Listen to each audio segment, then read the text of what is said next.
C'était en réalité Katarina Devon qui a pris possession de Bonnie, expliquant pourquoi elle agit aussi bizarrement, expliquant pourquoi Luffy ici dit « T'es bizarre Bonnie !» Acquis d'observation. Luffy il est tellement pur que du coup on se dit qu'il a peut-être compris quelque chose, parce que le plus évident, et ça pour tous les lecteurs de One Piece on le sait très bien, une belle femme, une protagoniste à savoir une Nami bis, ne peut pas se permettre de dire que Sanji c'est quel homme quand même, c'est un homme fort doublé d'un grand cuisinier. En plus d'être un grand combattant, il cuisine super bien, autant Bonnie si elle avait changé, elle aurait pu dire ouais vous avez de la chance d'avoir un super cordon bleu chez vous. Nami et Robin ça elles sont capables de le dire, par contre de dire que c'est un homme super fort et un homme super habile à la cuisine, je suis désolé, Sanji il n'a pas le droit à ce traitement dans One Piece.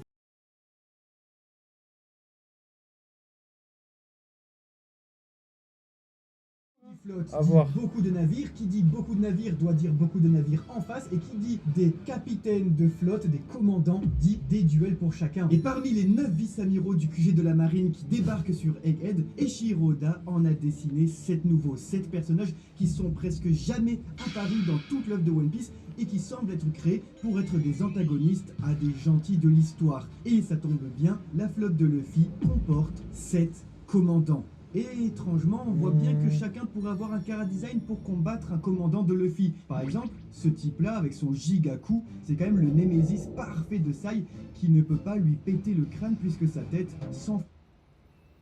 Ouais, par contre là j'ai pas compris pourquoi elle a dit la flotte de Luffy pile poil. Ils ont 7 personnes dans la flotte de Luffy, comme si ça coïncidait, alors qu'il y a 9 vice-amiraux. Je sais pas pourquoi elle a dit ça. Serait directement dans son cou. Ne pourrait-on pas avoir pas un argument, du l'incident coup. de la Grande Flotte qui a en fait l'incident de Egghead Island avec le combat ultime qui est finalement comme Barbe Blanche arrivé à Marineford Cherche pas à comprendre. Morgan ayant relayé l'information de Luffy le forcené qui tient Vegapunk en otage à travers le monde entier. La flotte de Luffy, sachant très bien que leur capitaine c'est pas le genre de type à prendre quelqu'un en otage, serait lire entre les lignes et donc serait que leur capitaine de flotte est en danger. L'incident de la flotte provoquerait l'indignation mais également un symbole de révolution pour tous les peuples qui essayent de se révolter contre le gouvernement mondial, mais surtout ça permettrait un échappatoire aux Mugiwara qui pourraient aller se ressourcer sur une île. Ce serait alors le Shaabodi 2.0, les Mugiwara se retrouveraient puisque séparés lors du chaos d'Egghead, ils se reverraient pour la toute dernière ligne droite finale sur une île où ils sont sûrs qu'ils seraient les bienvenus. Une île qui symboliserait également une sorte de QG pour le personnage mentor de Luffy depuis le tout début. Une île où les Mugiwara eux-mêmes ont une certaine affinité depuis maintenant plus de 20 ans. Cette île, c'est l'île des géants, c'est l'île d'Elbaf.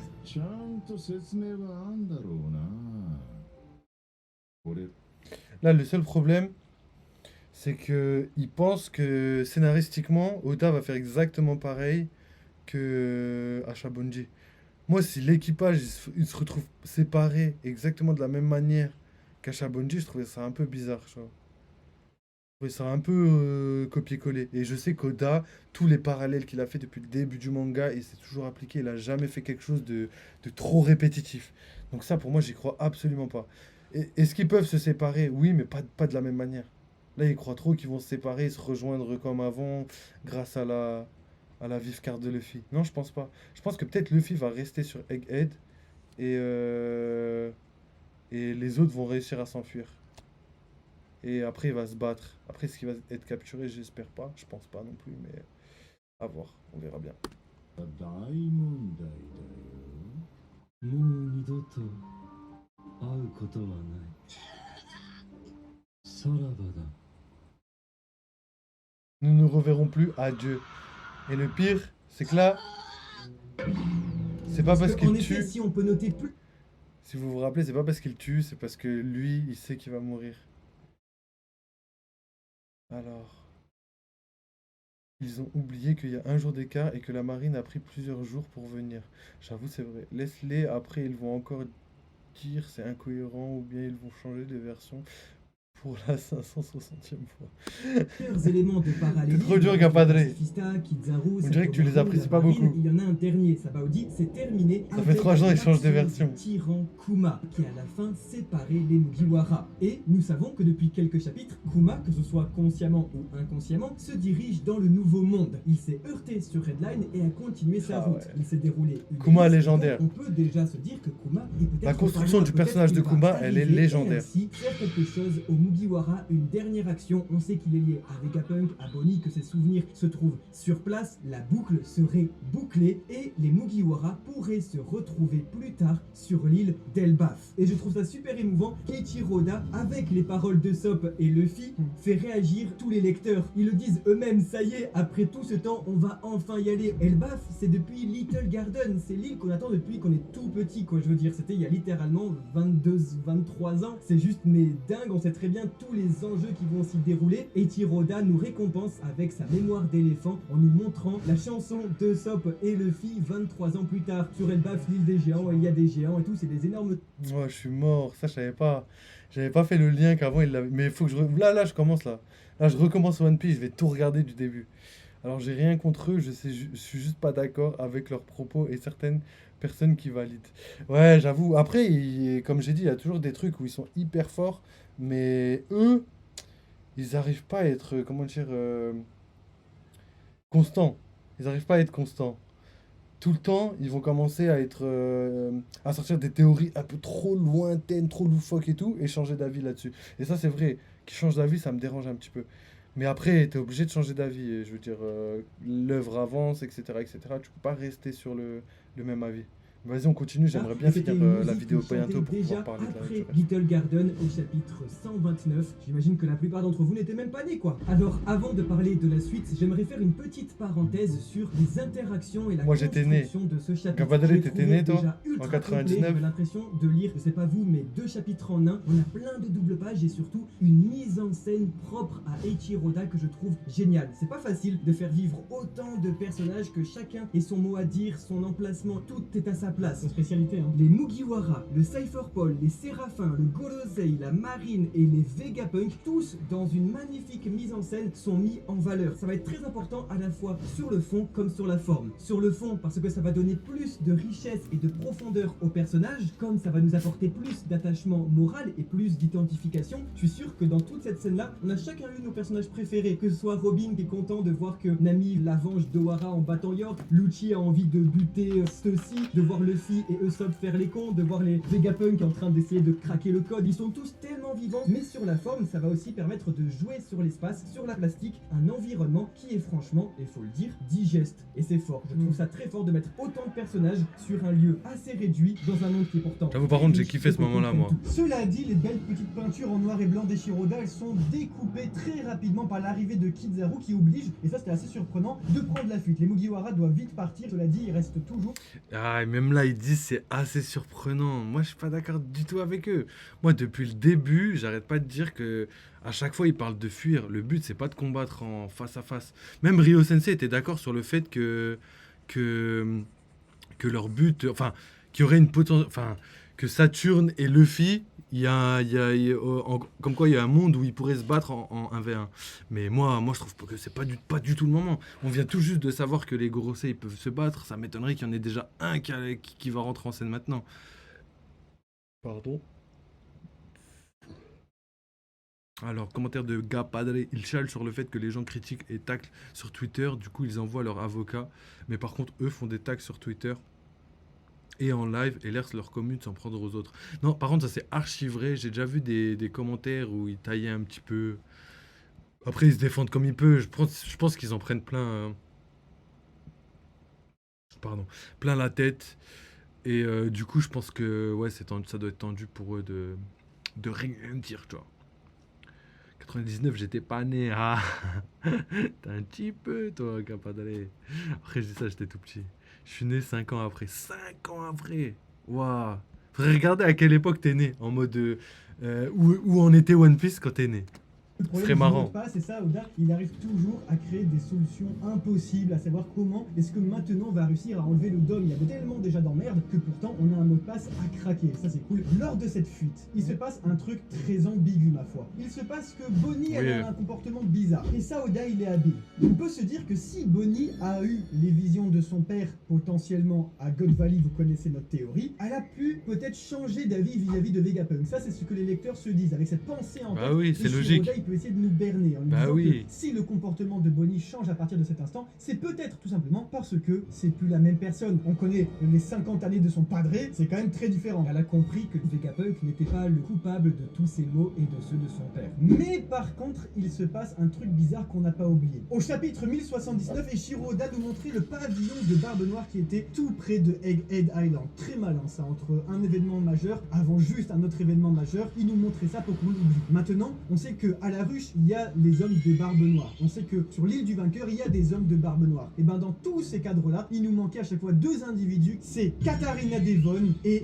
Lafitte. À noter que sa présence dans Amazon Lily était dans un flashback. Amazon Lily, ça se passait plusieurs jours auparavant. Là, l'île du vainqueur et l'île de la ruche sont en simultané. Ce qui indique donc que ces deux personnages chez les Barbes Noires sont aux abonnés absents. On se dit que ce bateau qui mouille au loin, peut-être que c'est quand même assez efficace parce que grâce au pouvoir de Lafitte, ils ne peuvent pas être dévorés et attaqués par les robots méca animaux qui, on a bien vu, s'en prennent aux navires de la marine qui sont trop près de l'île. Avec ce pouvoir de Lafitte et ses ailes, il peut très bien avoir amené Katarina Devon sur l'île avec les pouvoirs du Kitsune à 9 queues, peut très bien avoir pris l'apparence d'un individu sur l'île. Et ce ne serait pas alors Bonnie qui était toute seule lors de tous les événements bordéliques ça me plaît.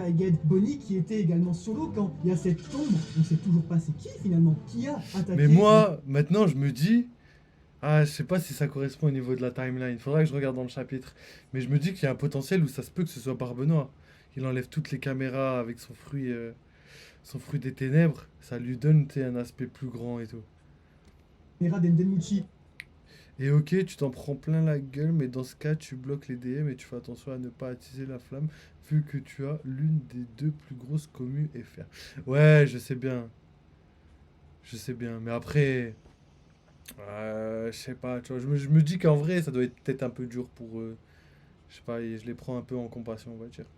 C'est Barbe Noire, on a dit. Moi, je pense aussi que c'est Barbe Noire. C'était en réalité Katarina Devon qui a pris possession de Bonnie, expliquant pourquoi elle agit aussi bizarrement, expliquant pourquoi Luffy ici dit « T'es bizarre, Bonnie, acquis d'observation ». Luffy, il est tellement pur que du coup, on se dit qu'il a peut-être compris quelque chose. Parce que le plus évident, et ça pour tous les lecteurs de One Piece, on le sait très bien, une belle femme, une protagoniste, à savoir une Nami bis, ne peut pas se permettre de dire que Sanji, c'est quel homme quand même. C'est un homme fort doublé d'un grand cuisinier. En plus d'être un grand combattant, il cuisine super bien. Autant Bonnie, si elle avait changé, elle aurait pu dire « Ouais, vous avez de la chance d'avoir un super cordon bleu chez vous ». Nami et Robin, ça, elles sont capables de le dire. Par contre, de dire que c'est un homme super fort et un homme super habile à la cuisine, je suis désolé, Sanji, il n'a pas le droit à ce traitement dans One Piece. Et surtout, ça me fait penser qu'on a eu une ellipse tout de même. Il y a eu un changement de comportement dingue chez Bonnie et Vegapunk, mais surtout de la situation. Donc, Eiichiro Oda va jouer de cette ellipse du chapitre 1089 pour nous dire qu'il s'est sûrement passé quelque chose. Et ce quelque chose, ce serait l'intervention de Katarina Devon. Ce qui est beau, c'est que Eiichiro Oda, il adore jouer avec la figure du double dans ce chapitre. On sait pas du tout ce qu'il s'est passé et on sait pas qui est qui. Il y a eu un cluedo pendant longtemps, on se disait mais qui est le traître? Peut-être que depuis le début, il y avait un traître, York, mais aussi un infiltré, Katarina Devon.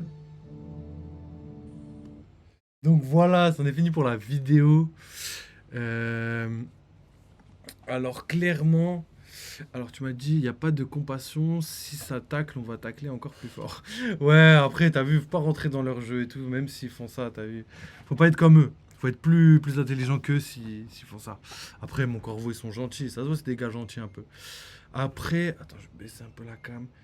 Ils veulent pas le bonheur de Sanji MDR.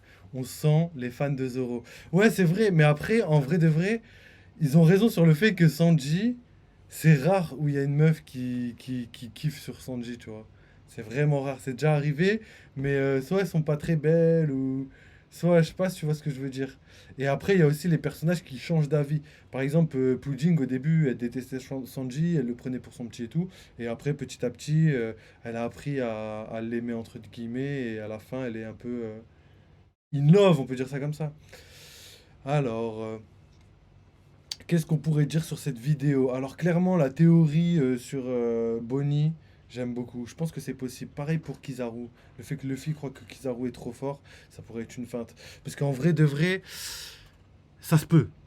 Clairement, ça se peut. Ça se peut que Luffy dise, ouais, il y a un ennemi très puissant et qu'il parle de l'amiral, mais qu'en fait, il n'est pas aussi puissant que lui.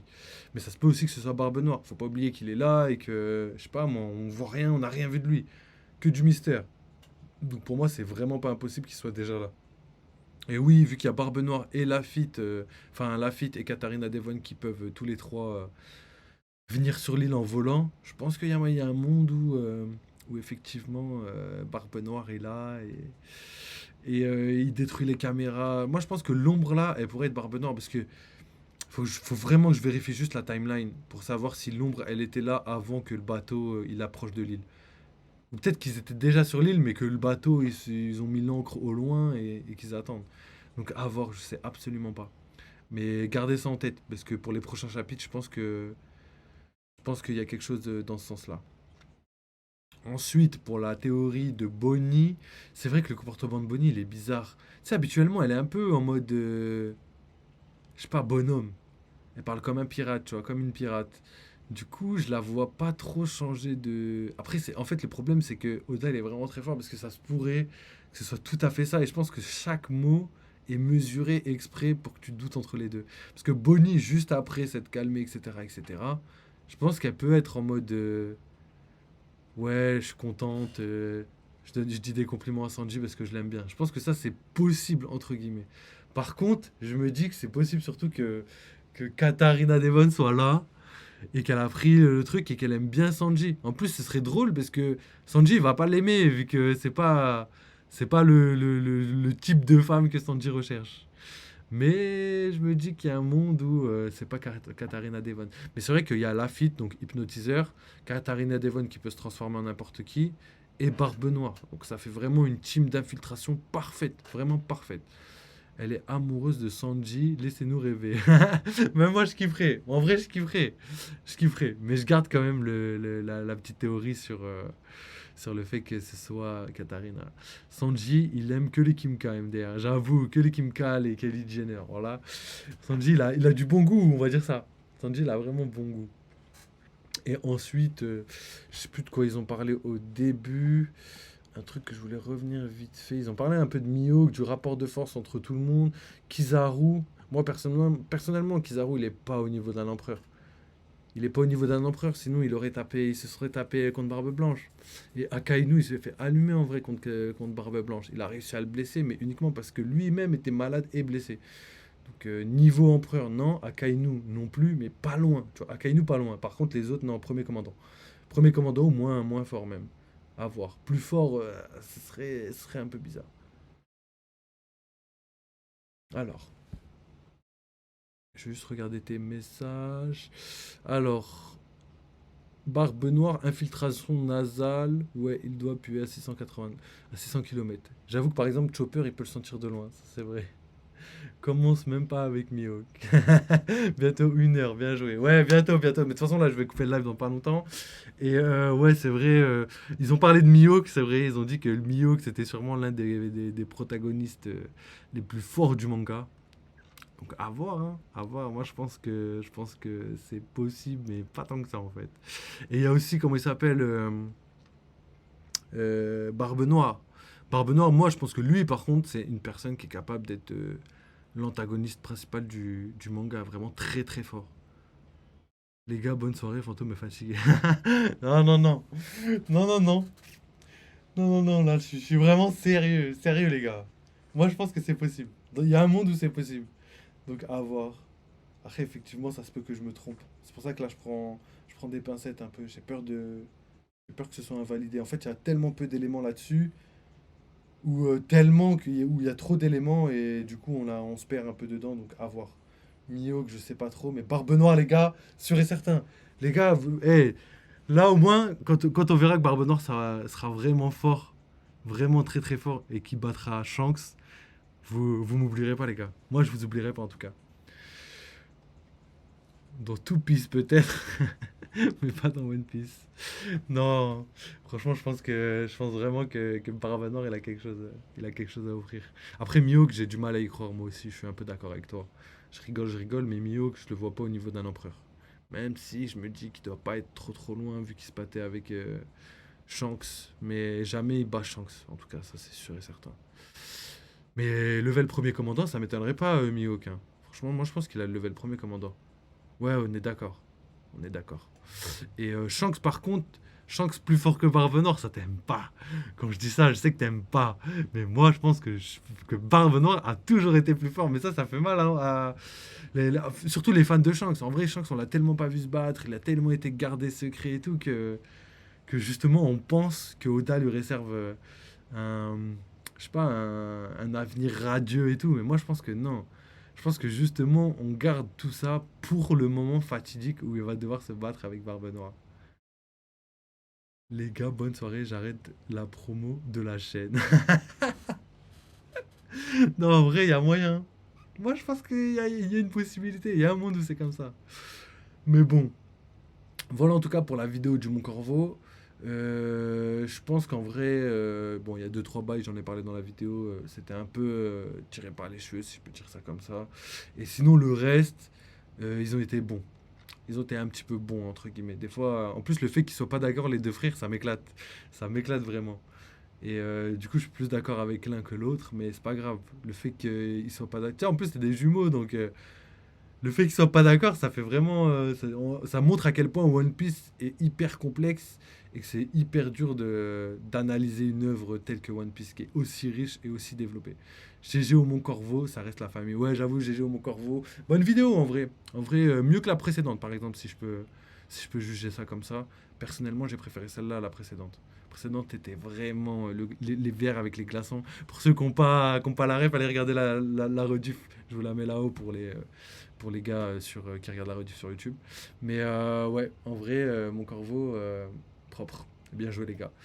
Donc voilà, en tout cas, j'arrête le live pour aujourd'hui. J'essaye de revenir assez rapidement avec El Sabrito, avec mes petits refs et tout. On fera un petit live, je sais pas encore sur quoi. Peut-être ouverture, peut-être One Piece, peut-être épisode de One Piece, peut-être quelque chose complètement à l'opposé. On verra. Les glaçons. Ouais, j'avoue, les gars, si vous n'avez pas vu la vidéo, je vous la mets. Nonnous. Vas-y, Nonnous, merci d'avoir suivi. Gapadre, merci d'avoir suivi, ça fait plaisir. On essaye de se capter très bientôt. Et de toute façon, je reviens très, très rapidement, hein. Je pense demain, on est là, hein, les gars. Donc, vas-y, les mecs, peace. Je dirais même One Piece. Et vas-y, les gars, bonne soirée. On se capte très, très vite. Allez, ciao.